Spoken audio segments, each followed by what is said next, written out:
Fléau d'actualité, le paludisme constitue au Burkina Faso le premier motif de consultation, d'hospitalisation et de décès.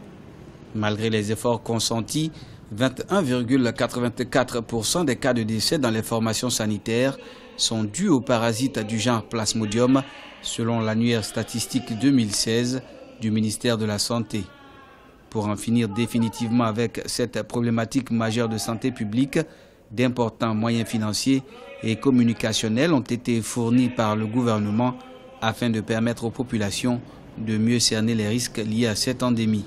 En termes de réduction de ces risques-là, c'est avoir un environnement sain, un environnement propre et aussi travailler à réduire le contact entre l'homme et le moustique qui est donc le vecteur de la maladie.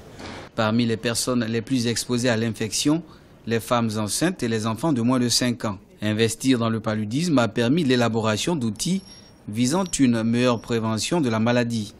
À cet effet, un vaccin déjà disponible viendra améliorer les jours prochains le dispositif d'élimination de la maladie. Ces outils de prévention sont absolument importants pour éviter que les gens ne tombent malades. Maintenant, quand ils tombent malades, nous avons aussi des outils de diagnostic rapide. On appelle ça les tests de diagnostic rapide. Et nous avons les médicaments qui sont très efficaces, les combinaisons thérapeutiques à base d'artémisine.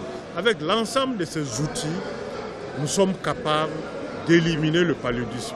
Depuis quelques années particulièrement, la lutte contre le paludisme au Burkina Faso bénéficie du soutien financier de l'ambassade des États-Unis à travers son service de coopération qu'est l'USAID. Cet appui, conjugué aux efforts du gouvernement et de bien d'autres partenaires, ont eu un impact considérable sur la réduction de la mortalité liée au paludisme.